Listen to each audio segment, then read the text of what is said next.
Hello, welcome back to Slaying the Craft, the show where we go inside the mind of a thriller writer. I am your host, Sabrina Thatcher, writer, book coach, podcaster, but most of all, fanatic of the genre. I am very excited to introduce you to my guest today.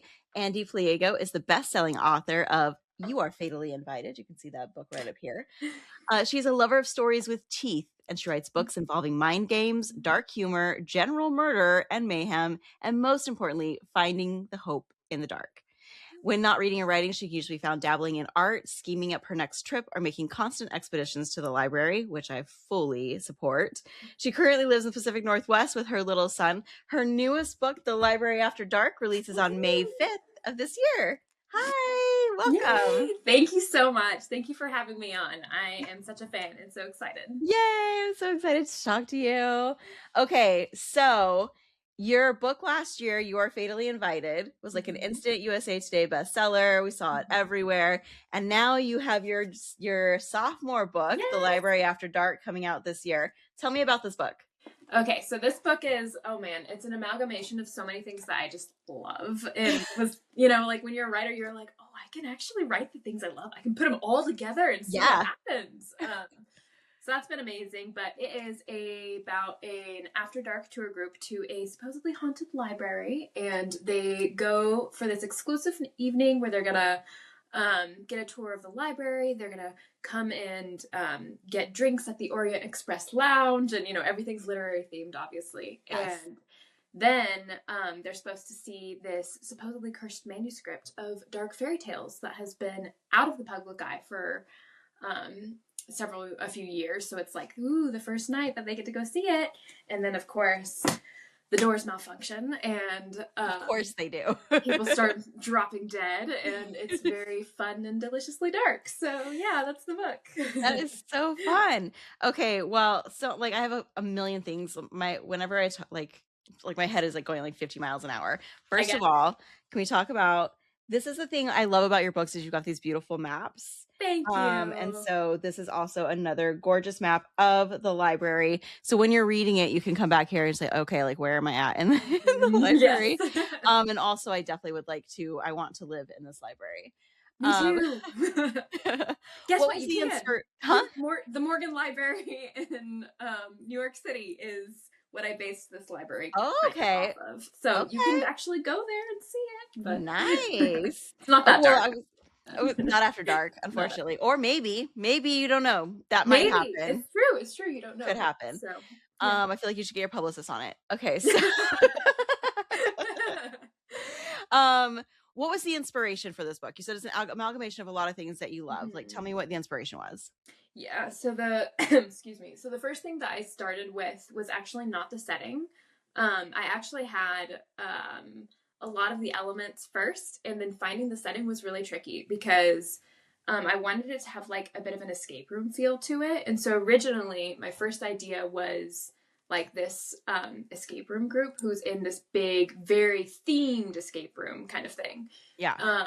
And it wasn't working. The idea wasn't working for several reasons. I really liked the characters that I'd kind of developed, and like there was some of this like rivalry. I can't get into it too much because it carried over into this book, but there's like rivalry between families and kind of like this cutthroat business that they, like they're competing a little bit in. And then it actually was my editor who was fantastic. We were like brainstorming it, and we were like, we love the idea. We love so many things of it. The setting is not working. Like, what is this? And so we went back to the literary roots, and my brilliant editor was like, why not a library? And it was like, obviously, yes. Right. You're like, it's already themed. Why not just make it an actual library? It was just like, oh, that's the big puzzle piece that we were missing. And from there, and I'm like looking back at them, like, it's so dumb because like, yes, a library, like they're the best. I adore libraries, and it like hit all the things that were missing.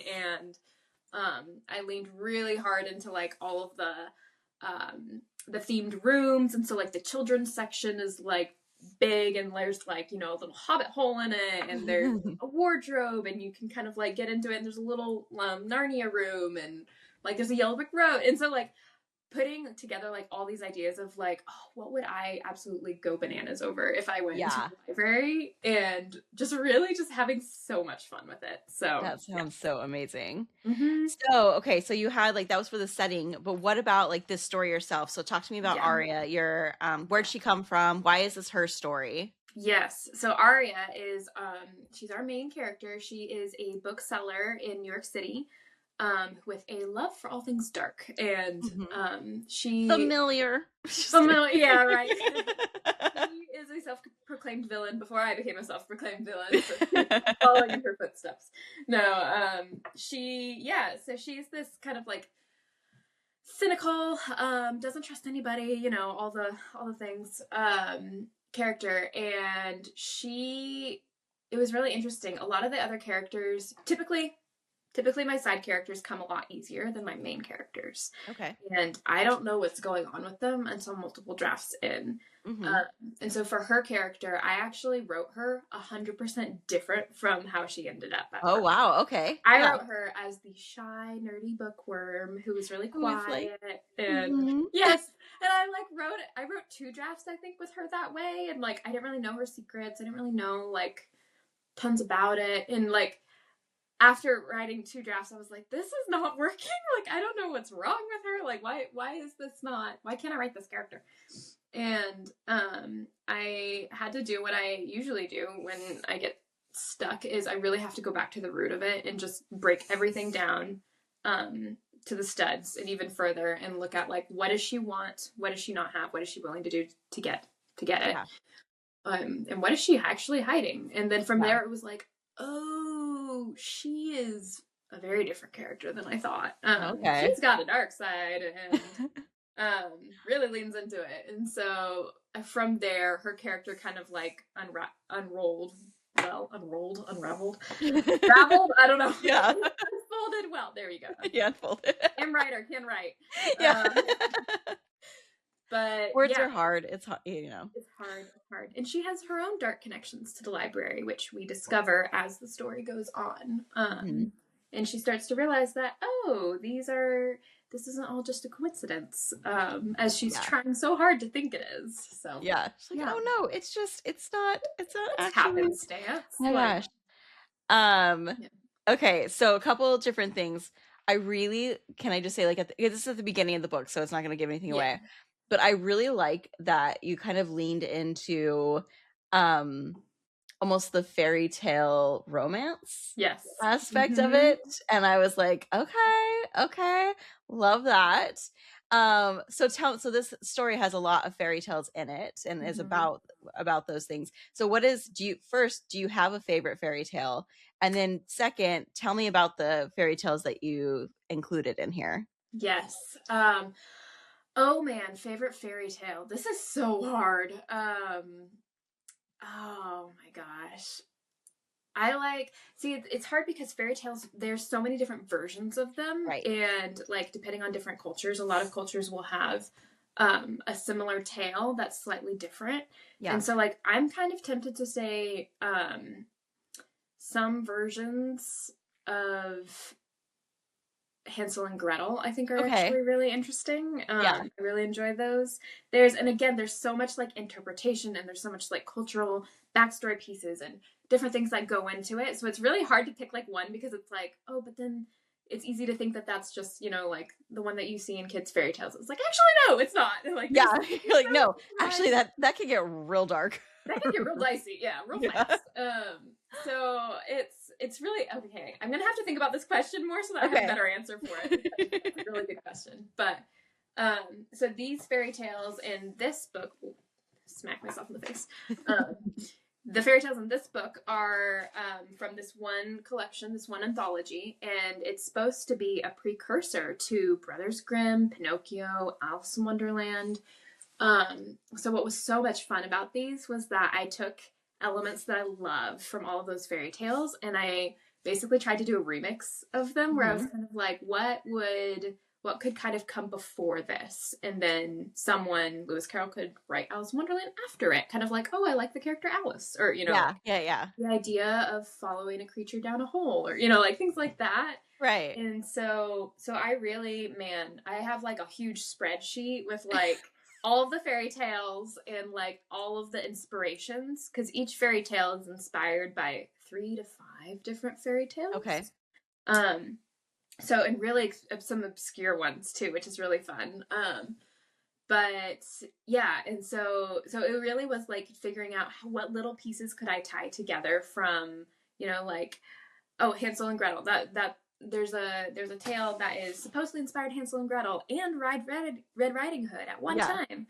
And so like figuring out like how can I like twist these fairy tales and these elements and make it into something new that readers will hopefully read it and be like, oh my gosh, there's that, like there's Red Riding Hood, like I can see that, and that kind of thing. So yes, there's a lot going on with the fairy tales. There's a lot going on in this book in general. Like we've got how many points of view do we have here? Oh gosh. Oh man, I need to do a recount. I think we have 6. Maybe okay, 7? I was gonna say 5 or 6 7. is what I was thinking. Yeah. Okay. Something like that. It's a lot. Yeah. Yeah. A lot of points of view, and then the fairy tales and stuff. But and then I love that you also have like multimedia in here, which is something that I think that you do really well. You just have like such a unique way of putting a story together. Okay. Which kind of brings me to one of my next question, which is about this book, but then later we'll get into like the more details of this aspect. But if you were in a real life locked room mystery, what do you think your first instinct would be? Interesting. Oh, I feel like it would be, I would withdraw and observe. You think, like step back and like, okay, who's doing what? What's going on? Don't eat anything. Don't drink anything. Yeah. Don't go anywhere by yourself. I would draw like a chalk outline around me and be like, if anyone crosses this, I will cut you. Like, here's my knife. I'm not moving until the morning. And I'm just going to sit here and just watch you guys. And then come out with a brilliant explanation of who did it after I figure it out. But yeah, I feel like that would be my instinct, is to do that. And just observe. Yeah. So you, and what do you enjoy about writing a locked room mystery? Like You're Fatally Invited is also like that style, right? Yes, it is. It's funny because it's like, what do you enjoy? And it's like, if you actually saw me writing, you'd be like, okay, good, because the writing is probably not that enjoyable. I find just very stressful. She's losing her mind as she's writing this, which makes great to write characters who are losing their minds. No, I really, really enjoy the moment when I realize who did it. Okay. And why, because I don't know most of the time when I'm writing. So I will go through at least the first draft where I'm writing towards one character being the villain, but often that's not the right person. And so as I'm writing drafts and I feel like I'm uncovering layers of it, then sometimes I will have a light bulb moment where I'm like, that's going to be a big red herring for someone to follow, but no, it's actually this other person that I didn't think of. And it's always like hits me like a lightning bolt when that happens, and I like see why it happened, or like it just no, it just like instant. I just know. Yeah. It's the weirdest. Isn't that such a weird thing? You can't explain that to anybody. No, you've done the writing where when you have like when this thing unlocks, you just know. Yes. It's the weirdest thing. It feels like it was there all along for me. And like I just you didn't see it. Yeah. And you probably were, because like the things connect in order for you to get to that point. There'll be pieces, right? Or then you'll like look back and you're like, oh my God, that's what that random thing was actually this, pointing this way the whole time. Yes. Brains are amazing. It's amazing. The story is magic. It's amazing. What was the most fun part about writing this particular story? The rooms. I loved writing the rooms. So actually, fun fact, the first draft had a lot more rooms in it. Oh, really? Yes, there was a horror themed room. Oh, yes. So much. But no, there's just, because, man, this is so fun. The way I approached them was like thinking, okay, so if I had unlimited wealth, what would I develop for a library? You know, like Yeah. where would the secret passageways be? What would, you know, um what would I have hanging on the walls? What would I have, you know, like all these crazy things. And then of course let it go, let it become its own thing. But I love developing the rooms because each one I just sat down and was like, what are the things that readers would recognize? You know, Yeah. like the stories and the books that everyone's heard of and would know about, and the authors, and really just like made a list and was like, how can I make this immersive? How can we really flesh this out? So I have to say that, and also the romance was really fun to write in this one. So the romance is cute. I really like our characters. So, yeah. So, and what was the most challenging part for you to write this story? Other than obviously all the fairy tales and the spreadsheets and the like, who did it and all of the other details. You know, aside from all the things that we just talked about. No, man, this book was such a challenge for so many reasons. But probably, man, balancing all of the pieces was really tricky because I feel like I always have so many more pieces than what actually comes out in the final book. And so like with this one, there was entire past timeline. There was 2 past timelines that were cut from it. Okay. And there was a whole journal entries that were cut from it. There's a lot of things that were cut from it. And I always have to start out including everything because I don't know what is going to be the most important. And I think it was either my agent or my editors who pointed this out, where it's like, for the most part, these are all really good pieces. We're not cutting away bad stuff. We're just having to cut what's not the best. Yeah. And so that really changed my perspective of like, oh, okay, like it's okay that I'm like, oh, but these are really good pieces, you know, but we can still cut them. Yeah. So yeah, that's probably it, is like trying to figure out what needs to be there for the story versus what can actually go. Yeah. Well, and especially if you have like a vision of like, oh, and the whole like Murder Your Darlings, that's such a hard thing when you're like, I love this line, I love this scene, I love this character, and then just like, it's gotta go. Yep. That is difficult. So going into what you were saying about writing everything, so I really think that's interesting. It's something I've been talking about recently with folks, with some friends, about like what specifically like you have to sometimes write way more than you anticipate, yes, in order to get down to the like what you actually need. And so I can say this like for my own book, like I've like written these sections like so many times, and at the end of the day, like all of that stuff is probably like not, most of it's not going to come into the book, right? But I like, you have to explore it in order to actually find the answers. And it's so inefficient. And if you were like so inefficient, and my previous like life was a project manager or program manager for operations, specifically around efficiency. Like, oh my God, this drives me crazy. Oh my gosh. But I just like, sometimes you just got to do it. Like, you just got to feel like you're wasting. It's not wasting time, but it feels like it. Yes. Yeah. For this book, this was like the most extreme version of that I've ever had, because I essentially wrote 5 first drafts, and each one only carried over the characters, some of the characters and some of the rooms. Yeah. But for the most part, so much changed each one, and it just drove me absolutely bananas, because I was like, I've drafted 5 books for this one, you know? Yeah, you're like, for this one book. For this one book. And like, it turned out like I had to get all those words out to figure out what it actually was. I had to figure out what it wasn't before I figured out what it was. So. Yeah, that makes sense. As difficult as that is, it does make sense. As much of a pain as it is, here we are. So what do you want your readers to walk away from this book feeling?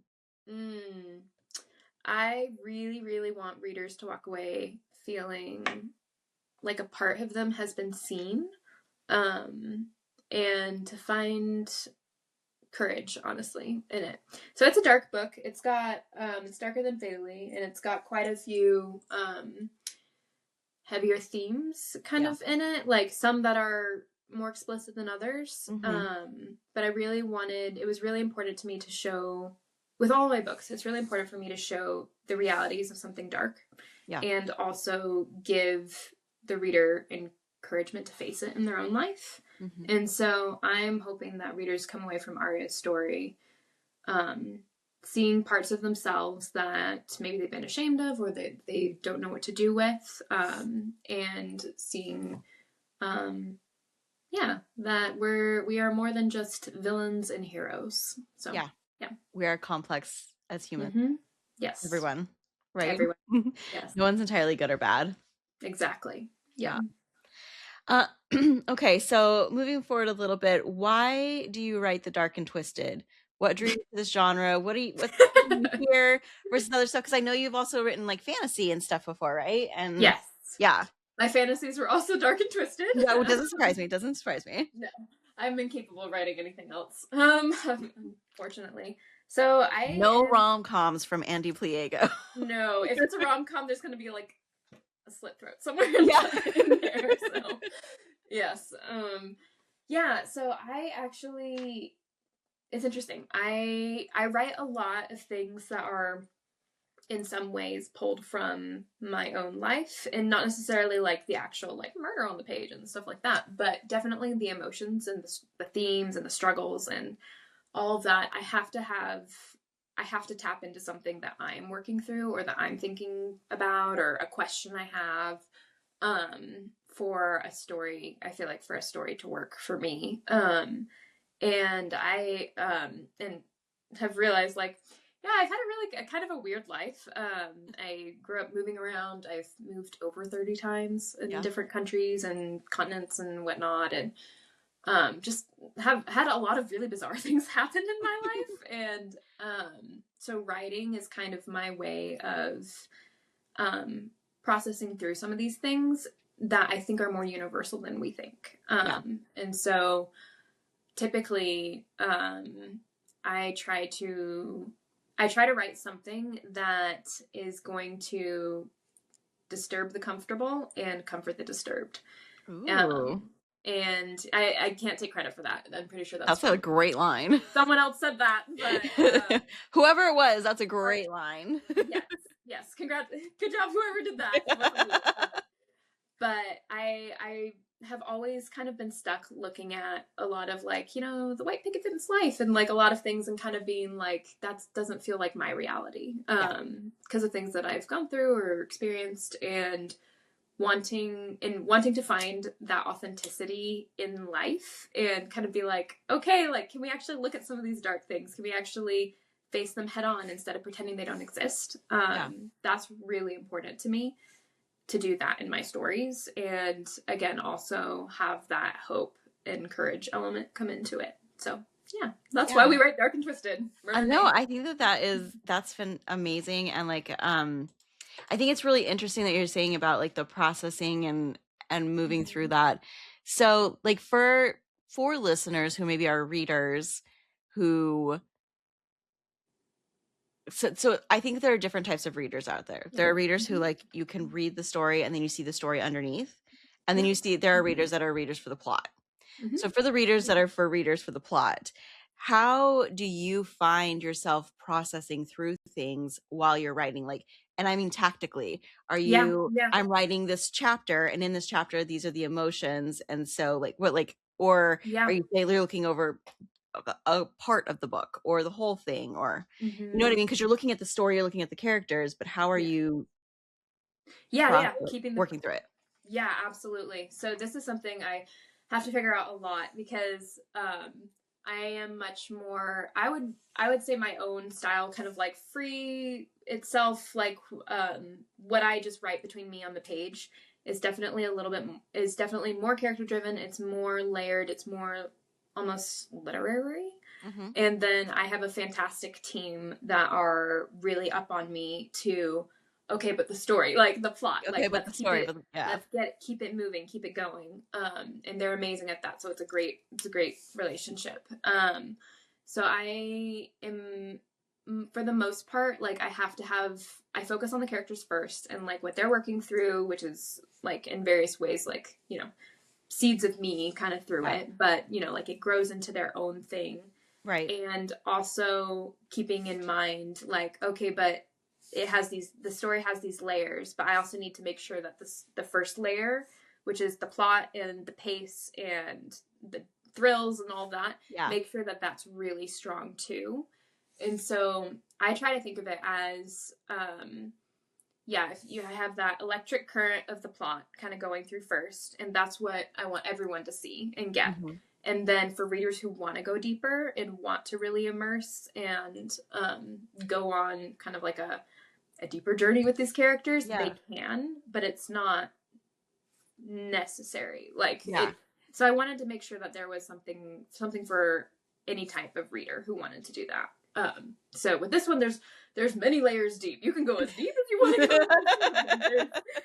There's a lot there. But I also, having to keep thinking like, okay, like what's happening in this scene? What's the big thing? What is a realization that a reader can have? Yeah. That either a character reveals or that a character even suspects or something like that. Making sure that external part is very strong and is propulsive all the way through. And do you think about that before you write the scene, or you've written the scene or the chapter or whatever, and then you're going through in revision, you're asking these questions? Or are you asking it as you're writing it or before you write it?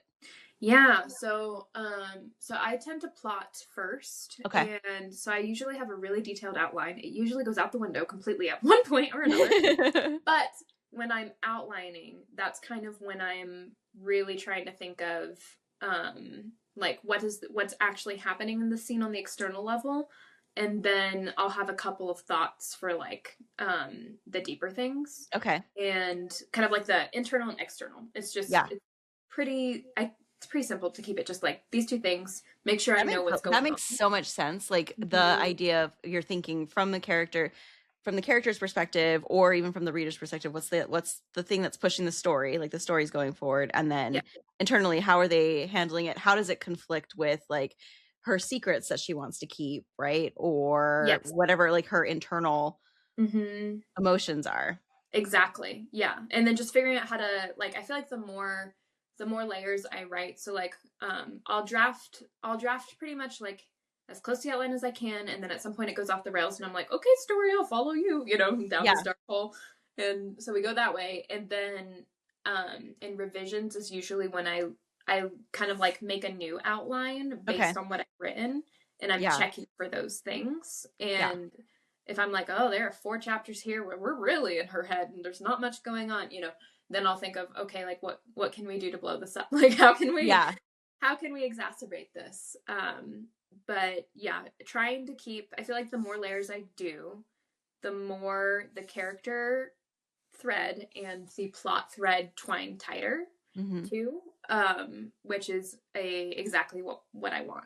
So yeah, it's a process. It's a process, right? Like, and I think that the reason I'm asking so specifically is that I do think it's hard, especially for new writers, to really understand, like on a intellectual level, like, like your first draft is not going to be the same as a published book, right? Like intellectual level. But the truth is, like, the amount of like work you have to do that's outside of just literally words on the page is so much more in order to be able to fully pull together a story that has emotion and plot and thrills and twists and everything else. Much deeper. So one of the things I wanted to talk to you specifically about are locked room mysteries. So how do you write one? Like, what is the what? How do you you're just like, randomly this dude's gonna die. I don't know why yet, but maybe you do know why. Oh man, I love talking about this so much. So I will start with typically it depends on if I'm inspired and I'm following, like a lightning bolt of inspiration where I'm kind of like, oh, I know this happens, or I know this character is the one who dies, or whatever it is. Or sometimes writing is just sitting your butt down on the chair and going, okay, I am going to have 6 suspects, or however many it is, 6 people in this room. This one's going to die. I don't know why yet. I don't know who they are. We're going to figure that out, Yeah. And like, someone's going to die, so it's just going to be you. So, like, exactly. And so literally I did this a lot with Fatally, where I was like, okay, we're going to have 6 authors on this island, and one of them is going to die, and I am just going to start saying, okay, we're going to have a husband and wife team here. We're going to have the domestic suspense author who's older and 3 times married and whatnot here. We're going to have the British literary author here. Like, I literally just started, like, assigning things. Yeah. And then as I'm kind of going through, I'll start switching things around and being like, okay, wait a minute, this person actually fits this better, or this, you know, this does that. So it depends on, like, how I'm starting, either with inspiration or just, nope, you got to figure it out. But what's hugely important to me is having a good cast of suspects, so that there's not just like, you have the one suspect, and you're like, guess oh, what? very clear. Yeah, exactly. And so the way I do that is I make sure I go through the entire plot, and this usually happens after I've written a draft. Okay. But I will go through the entire plot with like pencil and paper, and with like the character's name, each character's name on top of a piece of paper, and think, how would they have done this? Oh, okay. And so then I go through and I'm like, well, these are the different little reveals that we could have. Like, oh, they were in the same place as the person who died, you know, this time. Right. You know, have that come out somehow and whatnot. But I make sure that when I write the Locked Room Mystery, each person could have done it at some point. Yeah. And doesn't mean that they did, doesn't mean that all that information is true, but I want the reader to be able to be picking up on these little things for each character. And I really have to be careful with that, because it can be overwhelming if you're like, okay, there's 6 characters, I'm learning 6 things about them, you know, at every given moment. Yeah, so that's what I was just thinking. I was like, okay, like, you're even saying that, and I'm feeling overwhelmed. How are you keeping track of everything? Like, is it, so you said you have pencil and paper, like literally, how do you track all of it? Yeah. So I keep it to like 1 character at a time, typically. So like, I'll be like, okay, John, you know, let's see how John could have done this. And I'll like write out from my, just for me, like, this doesn't even necessarily go in the book, but I'll be like, okay, so he had the opportunity here. We could say he has this motive here, and, you know, we'll make that come out somehow. And then I take a look at the bigger plot that I have, and I say, at what points do I want the reader to suspect John? Okay. And so then I make sure that I'm not pointing to more than one big suspect at a time. Right. But I know exactly when that is. So I'll be like, this sequence of 6 chapters, you're going to start learning a lot about John. So that's going to be like, you're kind of like, oh, wait a minute, I think, you know, this. Yeah. But then I'll make sure, like, okay, but the 6 chapters before that, I need to thread in a couple of tiny things about him. Okay. So that readers can, if they pick up on those things, they're like, oh, interesting. And they think that they're ahead of the game. Yeah. They're like, oh, I know.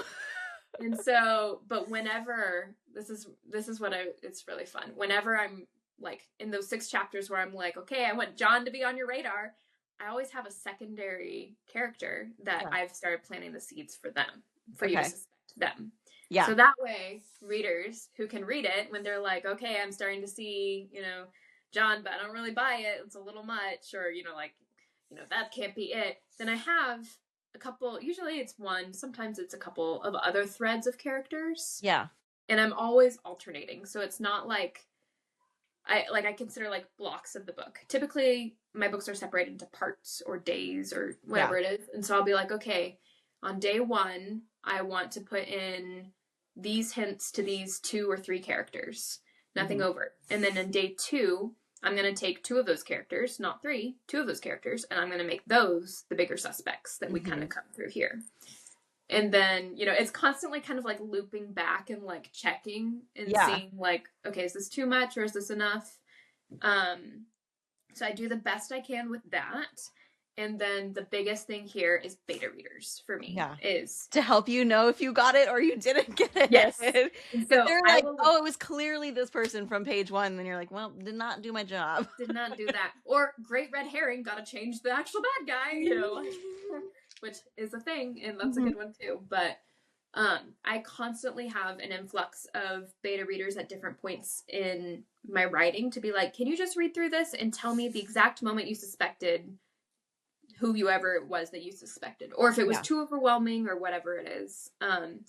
And so usually, so they're like, especially towards the end when I'm like polishing and getting it really well, I will always make sure I have a couple of fresh betas who can Yes. go through, and I'm like, tell me if you figured out anything too early. And then someone will be like in Fatally, there was one sentence, and I was like, delete, you know, like, Yeah, we're you're like, gonna get rid of nope.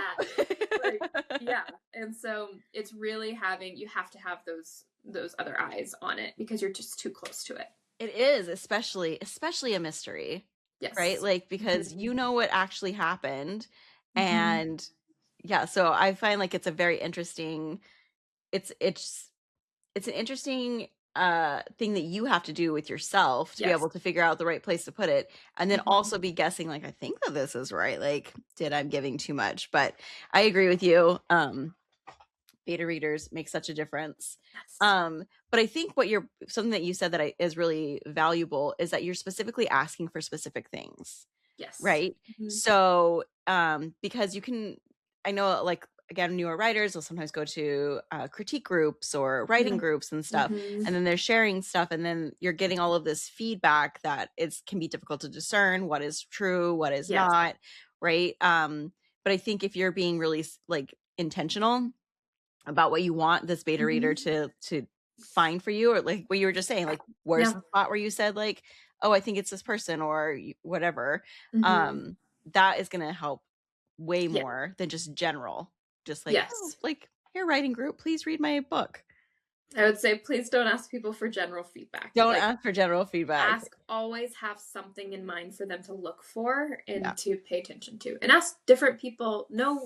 Like, man, I really recommend having a group of betas for various parts, and to learn the strengths of each beta, and like, this person's really good at writing red herrings, or this person's really good at writing character development, and then ask them those specific questions, Right?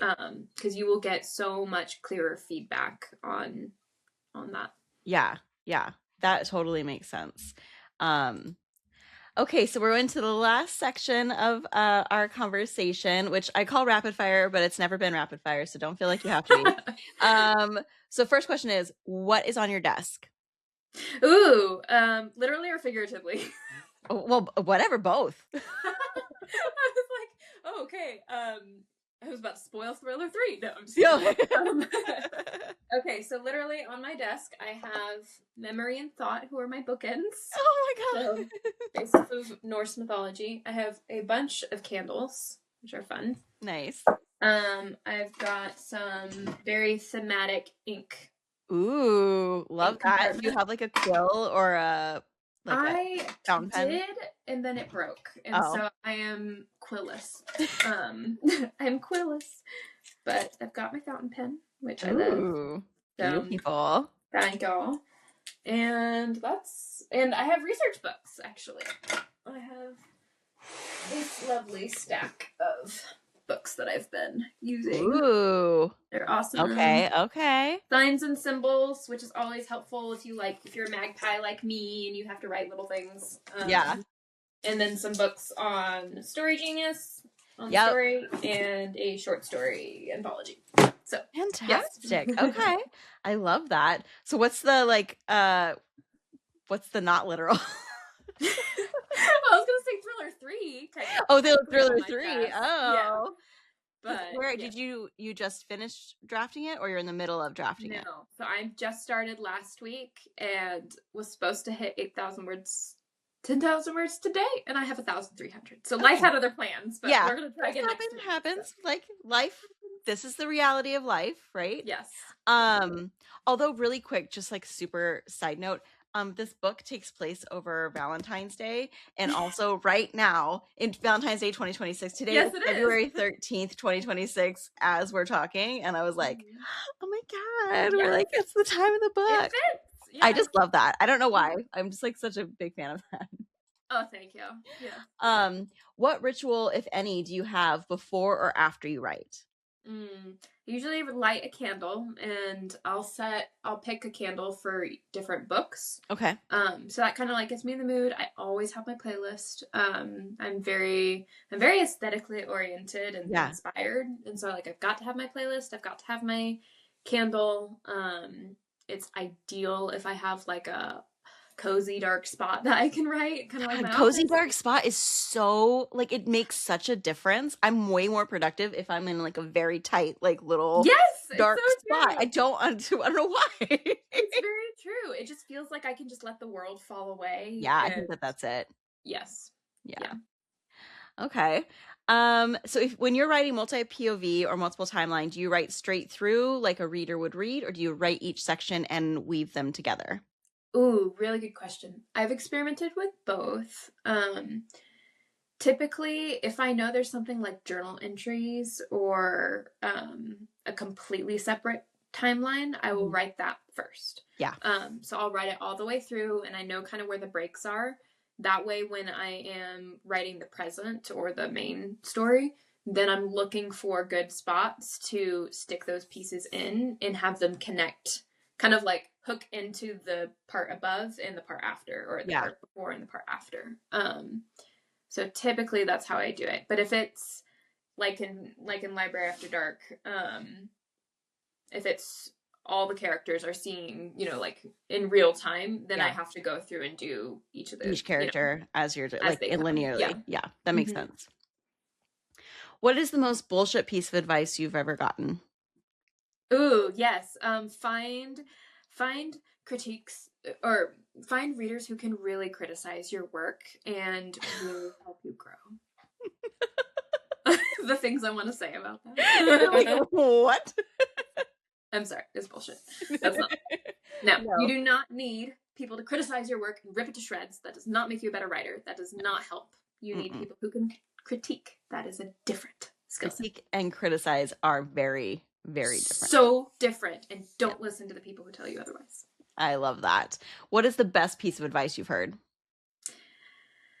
Ooh, I would say write what you know very generally, because it means more than just write the topic that you know. Like, I take that to mean like write the feelings you know, write the experiences you know, write the details you see in the world. Like, write the things that no one else can write, because that's what's unique to you. Yeah. So love that. What's the darkest idea you've ever had that scared you about yourself?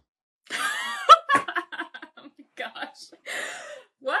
Oh man. We were like, oh dang, girl, maybe I need some therapy. Okay, so I have two. One is when I was a kid, the first thing I ever wrote was a full-scale fantasy trilogy, many hundreds of pages, probably over 1,000. And one of the characters was modeled off of Vlad the Impaler. Okay. I was 13. Wow. You were getting bloody with it. Okay, great. Special child. Now I'm like, dear heavens. Now, actually, what was going on in little Andy's life? Yeah, no kidding, right? Actually, the one that everyone tells me that I should probably go to therapy over when they first started reading this book was the Wood-Carved Rabbit, that which you get to read in here. So, yes, that one was, yeah. It's one of the fairy tales, so you get to read it in all of its lovely glory. In all of its glory. Yeah. Okay. How many drafts do you do before you share anything with others? But you kind of talked about like you do it throughout, though. Yeah, it's very... So I usually... No one sees the first draft. Ain't nobody see that. Second draft, I have one or two people that I trust enough to show it to, who I'm like, that I can write. You can get past all the stuff. The little errors and the grammar and the 50,000 I don't know about you, but I have tense changes that happen throughout the draft, all that stuff. Of course. But for me, it's even like, okay, just ignore this one character. Like, all you need to know about them is this, and I'll work on them later. Or like, the dialogue is so bad in this scene, just ignore that, like that. Yeah. I have like one or two people that I trust enough to do that with. And then usually draft 3 or 4 is when I start when I've narrowed it down enough, I know what I'm trying to do enough, that I'm like, okay, I can start sending this to my wider Bader group and asking them specific questions about things. So yeah, Yeah. it's difficult. It depends on the book too. So Yeah. How yeah. long does it take you think to do each draft? Like, let's say your first Yeah. draft. First drafts, I usually try to do about 2 months, Okay. maybe. So And you're then pretty like, I just need to move forward with it because you've got an yes. outline you're writing too. Yes. And so I'm just drafting is the hardest part for me because I just all the self-doubt and I just want to edit Oh and my like God. Yeah. I don't know what's going on. You know, it's the hardest part. And So I'm then like, what do you ever find too, like what also drives me crazy is like if you take any kind of break, then you're like, oh, oh, God, did I already say this about this right. character? Like the exposition of like, do I need to Yeah. re-say this or did I already say it? There's so many threads that I'm holding in my head and I try to write them out in my plot, but they don't all get there. And Yeah. so if I take any break more than like 2 days, it's like disconnect. Yep. And that's Mhm. the hardest. So I'm It's like, really I need to hard. hammer through and get it done. And then drafts can take anywhere from a month to, I think for Library After Dark, the longest draft was 6 months. Okay. So like it varies. Yeah. But, Yeah. mm-hmm. Okay. And this is your sophomore novel. So did Mm-hmm. you feel like you got that sophomore, they don't say sophomore slump or whatever, and more in the sense of like the writing sense of it? Oh, this book was cursed through and You're like, through. it was so hard. Book was from the devil. It was so hard. Book twos will kill you. No. That's what they always say. And so I was like interested because you've written other books. Like this isn't your second ever book you've This is written. my This is your 6th book written yeah. in the last 6 years. Yeah. Something like that. I thought I had it down. I did not. Turns out. Just prepare to give yourself lots of grace for Yeah. book 2. Contracted book 2. Because when you're working with a room full of voices, it's much different. It's very, very different. Yeah. So I learned so much about my process and things that I had no idea about because it had only ever been just me and my agent. Right. So yes, this book was the book 2, but you can get through it. So you can get through it. I mean, yes. You can still be proud of it. Like it turns out okay. So yeah. Okay. So what is your favorite old school mystery or thriller?